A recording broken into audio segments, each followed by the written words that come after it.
Hey all, welcome back to the Real Life Pharmacology Podcast. I'm your host, Eric Christensen, pharmacist. Thank you so much for listening today.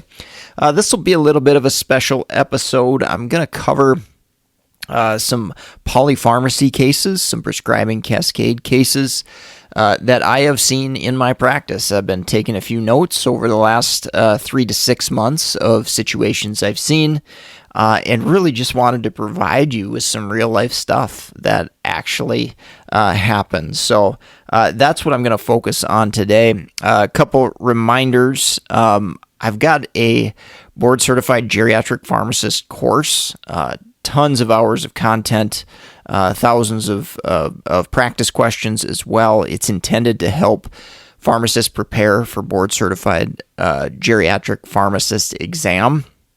But it's a great review for anybody with regard to geriatrics. So go check that out at meded101.com/store. In addition, I've got a book specifically on polypharmacy. Been pretty popular, 4.9 out of 5 stars. A couple of years older now, but many of the examples still apply. And it's definitely, the majority of it is very, very relevant to practice still today. So you can check that out on Amazon, Perils of Polypharmacy, available as an Audible book, as well as a standard book as well. All right, so let's get into some of these cases. This is going to be part 1 of 2. I've got 5 that I really wanted to focus on today, and then I'll cover 5 more I've got jotted down in the next podcast. All right, the first one involves dementia medications, specifically cholinesterase inhibitors, classic example being donepezil. So these drugs can cause urinary frequency and urinary incontinence. They can exacerbate those symptoms by the mechanism and the way they work. If you want more on donepezil, definitely go back and listen to previous podcasts on that medication specifically. But what happened in this scenario is patient struggling with dementia, worsening symptoms, and the provider wanted to try a cholinesterase inhibitor, see if symptoms were stabilized or modestly improved. And what ended up happening was there was a request from staff regarding increased urinary frequency and those type of symptoms, and the prescriber wrote for oxybutynin, or brand name Ditropan. Okay, this is an anticholinergic medication. It absolutely can help with overactive bladder and some of those symptoms. However, it's going to essentially counteract what we're trying to do with the acetylcholinesterase inhibitor. So, again, going back initially, it's one of those things where you got to reassess the risk versus benefit of the donepezil. Okay, how much benefit did they have on, cognition, memory, those type of things while they were on it?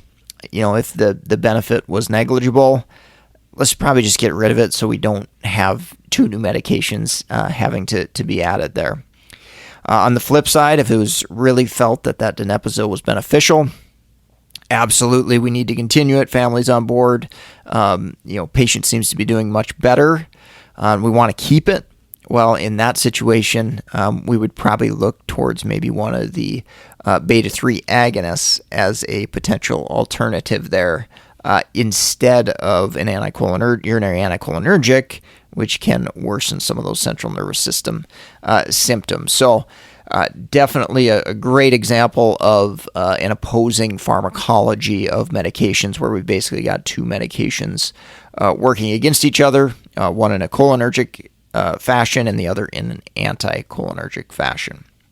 All right, next example, patient experiencing hypertension, high blood pressure, systolic was up over 160. Clinician wanted to begin amlodipine, and they did that. Didn't get the response they wanted, or as much of a response as they wanted, so they titrated up to 10 milligrams of amlodipine. Within a couple of weeks, that patient experienced edema, and nursing had asked specifically for a loop diuretic like furosemide to help treat that edema. Well, clearly, this was likely an adverse effect from amlodipine. So what we ended up doing here was switching them to hydrochlorothiazide, ultimately ended up getting rid of the loop diuretic, and obviously didn't add more medications and more polypharmacy problems. So again, paying attention, recognizing the timing of new symptoms and the timing of when new medication started. That's a great example right there of paying attention to that. All right, another patient, we had acute pain due to a fall, and an NSAID was added, ibuprofen, 400 milligrams 3 times per day. This led to worsening GI complaints and ultimately led to the prescription of omeprazole 20 milligrams daily. Now, that patient got over that pain, and we were able to ultimately reduce that ibuprofen to PRN only with minimal use. But what do you suppose happened to the omeprazole? It stayed there. They ended up getting a diagnosis of GERD, and it was pretty clear that the omeprazole was started specifically because of the ibuprofen and its potential to cause GI upset and increase the risk, obviously, of GI bleed and things as well. So, again, paying attention to that when we've got medications being added after a new medication, and especially if you've got an acute short-term problem like pain management, when we add pain meds, pay attention to those side effects, and hopefully we can get rid of pain meds in the long run and they don't need them chronically. If that's true, we can oftentimes get rid of other medications that may have been added to treat some of those adverse effects. All right, next situation was a patient having increased agitation and anxiety. They were actually striking out at staff periodically. So these behavioral things happened for 3 to 5 days, up to a week, and then the clinician actually added risperidone to try to manage that because non-pharmacological interventions weren't working. So that risperidone got added, and then shortly after that, 3-5 days later, the patient started displaying more signs and symptoms of urinary problems and signs of infection. And so they got treated for a UTI, and what do you suppose remained on board? So that risperidone remained on board, and nursing staff actually reported they're much better since the risperidone. And it's like, well, are they much better since the risperidone, or is it because there was an underlying problem and we actually treated their infection that was going on? So really, really important to pay attention to that too. You know, sometimes in geriatrics, patients can kind of have abnormal symptoms that may be indicative of something going on, but maybe we don't have the whole clinical picture yet. And then, maybe a few days later, we notice something different, and, it's pretty clear what their diagnosis or concern was. And, now we've started these medications to manage behaviors and other issues, and they're still on board and they maybe get forgotten about. So really pay attention to that for sure. That can be a good one to catch when we're dealing with acute problems for sure. All right, last one I will mention is hypertension. So patient started on a thiazide diuretic, and we actually had a gout flare and an increase in allopurinol. Okay, so that wasn't caught. It was basically the thiazide diuretic was added, and it was approximately 3 to 4 weeks later where this patient had a gout flare, and the uric acid actually was checked, and it was definitely higher than baseline. So again, that hydrochlorothiazide likely caused that elevation in uric acid, which led to the gout flare. In this situation, I'd be looking for an alternative antihypertensive to use.